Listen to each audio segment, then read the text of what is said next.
waiting. That's what the Jews are doing. They're still waiting for the Messiah. They're still waiting for the Messiah. They're looking for somebody to come and save them. They're looking for somebody to come and deliver. They're looking for somebody to come and straighten them. They're looking for somebody to deliver them from their problem. And they don't realize that the Messiah has already come. Your deliverance, your healing, your peace, your joy, it's already come. It's already here. It's already yours. He says you could have had this whenever you wanted. Any day you could have went out there and killed the fattest cow and threw you a party, had you a big celebration. He said, everything I got is yours, son. Any day you could have did this. You waiting on me to do for you, that's already done. It's your stuff. Yes. I died for you to have it. I didn't need healing, you needed the healing. I didn't need peace, you needed the peace. I didn't need joy, I was in heaven. I came to get joy for you. I came to get it for you. I didn't need deliverance. I was already delivered. I came out here and whooped the devil so that you could be delivered, so that you could be free, so that you could have peace. I did that for you. It's already yours. It's already yours.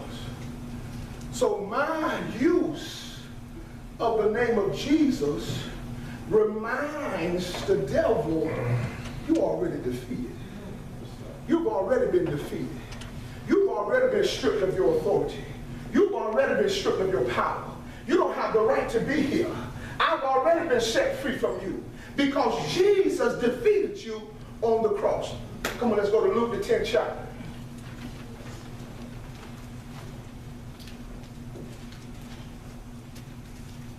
Luke the 10th chapter. When you get that, say amen. Amen. All right. Wait for some of y'all.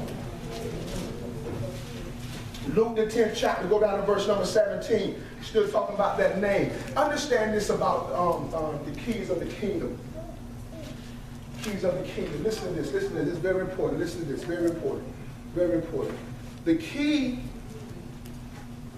is designed to open the lock and to give you access to what you cannot get access to without the key. That's the purpose of the key. The key is designed, it is empowered by the Creator to give you access. So there are things that the enemy will try to keep you out of. But when you use the key, you get access to it. Let me say that again. There are things that Satan will try to keep you out of. I don't want you to have any peace. I don't want you to have any joy. I don't want you to prosper. I don't want you to have that business. I don't want you to do this. I don't want you to do that. There are things that he will try to box you in and try to keep you from having. But the key gives you access. Within your own strength, you can't open that door. Within your own power, you cannot open that door. What can you do against the spirit of depression in your own power? You can't do nothing. At the most, you can take some medicine. You cannot fight depression in your own power. But the name of Jesus gives you power over depression. Yes. Shuts it down. The name of Jesus gives you power over your depression or any affliction that's coming at you. Things that you cannot fight in your own power. How do you fight depression? How do you fight? How do you fight? You cannot fight. There's nothing physical you can do against depression. But when you utilize the name of Jesus, that spirit has to leave you alone. It has to leave you alone. So that's why your mouth, child of God, becomes very important in the battle of life. You have to employ your mouth. You have to make it work for you. That's what I mean, employ. Put it on the payroll. Make your mouth work for you. Put it on the payroll. Make your mouth serve you. By saying the right stuff. And when you utilize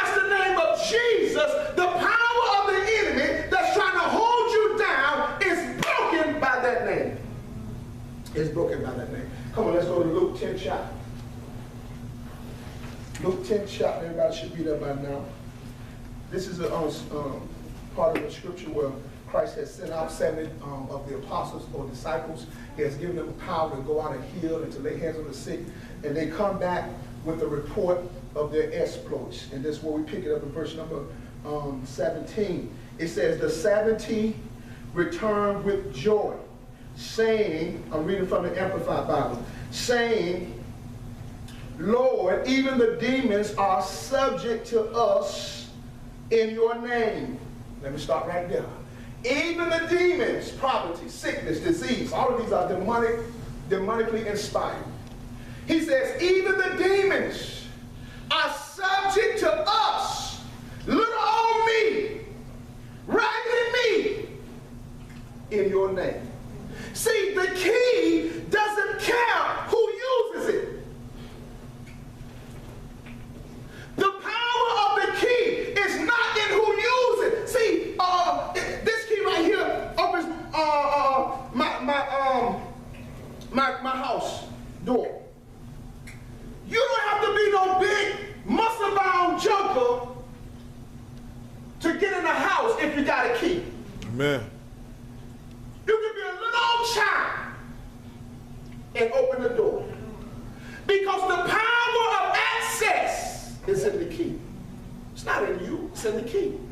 And so whoever is willing to utilize the key can get access. Your physical stature or your physical ability or your physical lack of ability has nothing to do with victory. Yes. Oh, God.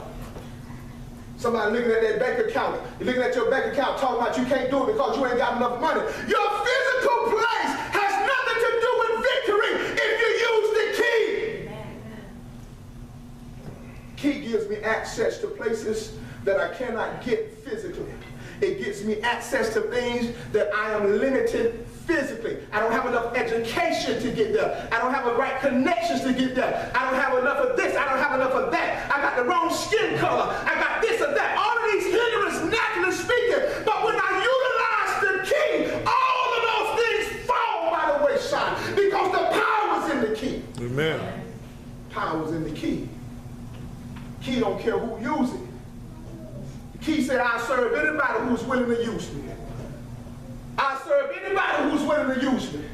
Doesn't matter. If you got enough faith to use me, I'll work for you. If you got enough faith to use me, I'll work for you.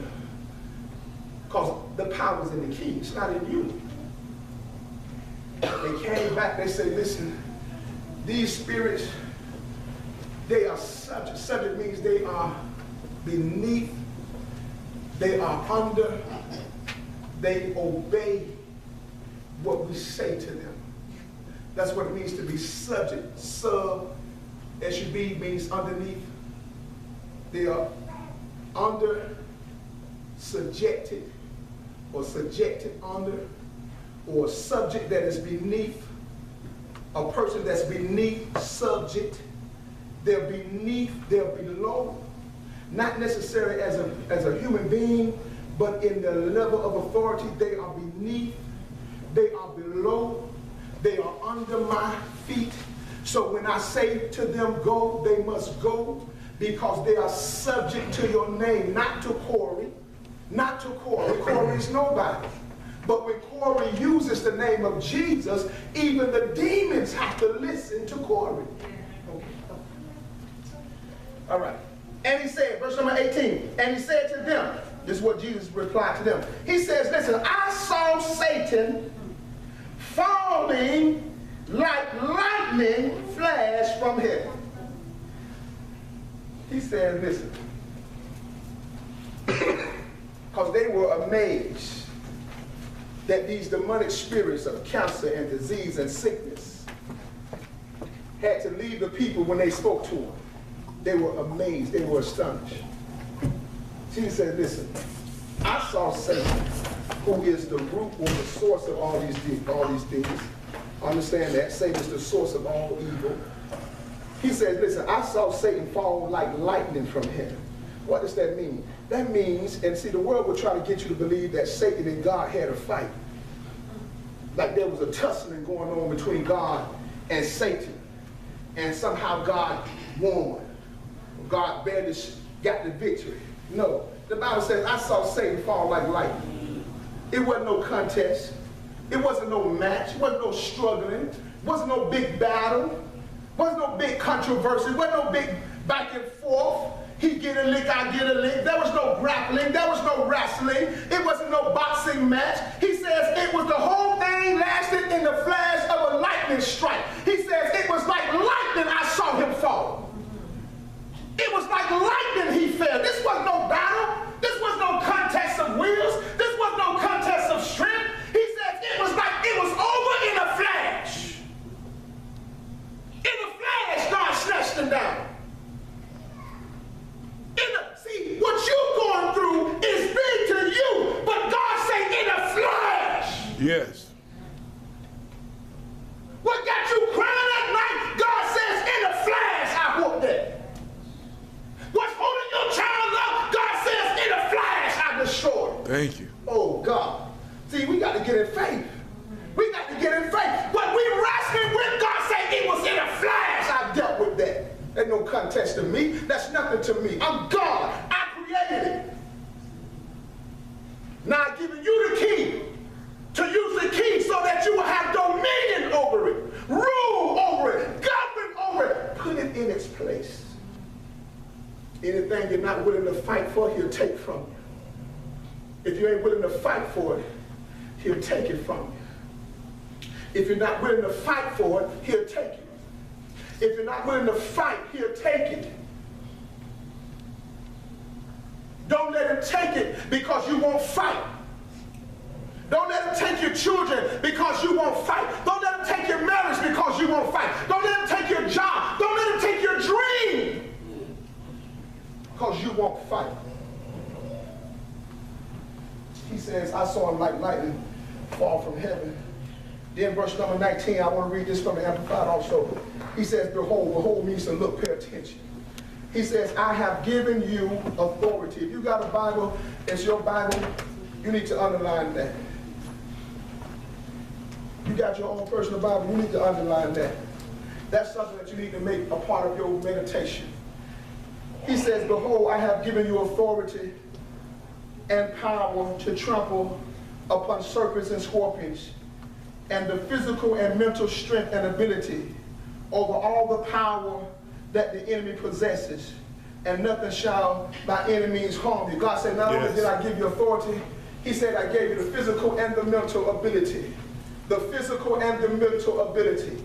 The physical and the mental ability to reign, to rule, to have authority. You're strong enough physically and you're strong enough mentally. Don't allow the enemy to rob you of your peace, to rob you of your joy. The Bible says, I've given you a sound mind.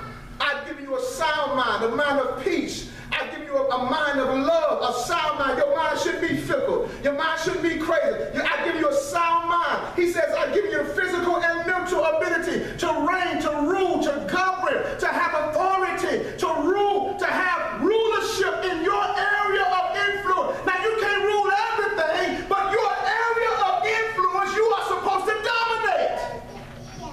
You are supposed to rule. You are supposed to reign. You are supposed to be in charge. Your area of influence. Every one of us. That is our job. To govern, to dominate, to be in charge of the area that God has given to us. He says, and nothing, this is the latter part of that verse, I'm going to read it to you one more time. He says, and nothing. What does nothing mean? Nothing means no thing. Nothing means nothing. Nothing means nothing. Why am I lingering right there? Because we as humans, we have a tendency to judge our trouble by degrees. But we only do that because we're human. God does not judge trouble by degrees. He does not judge sin by degrees. To God, it's either or. To God, there's no difference between $100 and $1 million. There's no difference. To God, there's no difference between a cold and cancer. There's no difference. It's a difference to us because we're human, but to God, there's no difference. God says nothing. Go down your scale of what you consider big problems and little problems. Your scale may be different from mine, but go down your scale. He said, nothing on your scale has the ability to harm you. Amen. From the top of it to the bottom of it, no matter where it falls on your scale, God says, I have stripped it of its ability to harm you. It cannot harm you. It cannot stop you. It cannot stop you. But you have to believe in the power of that name. You have to believe in the power of that name. And then you have to utilize that name. Because when you believe in its power, you will use it. When you don't use it, that's a sign that you don't believe. So if you're not praying or speaking to your problems in the name of Jesus, the reason why you're not doing that is because you don't believe in that name. I'm going to say that again. If you haven't been praying, if you haven't been speaking to your troubles, speaking to your issues in the name of Jesus, speaking to your body in the name of Jesus, speaking to your finances in the name of Jesus, speaking to your peace of mind in the name of Jesus, the reason you haven't been doing that is because you don't believe in the name. Because if you believe in the name, you would utilize it. Yes. If you believe the power of that name could stop depression, stop sickness, stop disease, stop poverty, you would use that name. You'll use that name. You would use that name. But we don't use it because we fail to realize the power that has been invested in that name. My closing thoughts. There is no mercy in the heart of your enemy. Satan is not the type of person or being that will beat you for a while and then say, okay, I beat him enough. Let's let it go. He has no mercy. He will beat you until you're dead. He'll take from you until you have nothing left, is what I'm saying. So if you're looking for mercy from your enemy, there is no mercy. If you're looking for a break in the storm from your enemy, he's not going to send a break. You have to make the break. Yes. Oh God, you have to speak to the storm and tell the winds to stop blowing. You have to speak to the waves and tell the waves to lay down. If you waited on him to send a break, to send a refreshing time, to send a time of peace, it's not going to come. You have authority. You have authority. If you don't stand up in your authority, he will continue to take advantage of you. You are the one in charge. Yes, thank you. You have been given authority.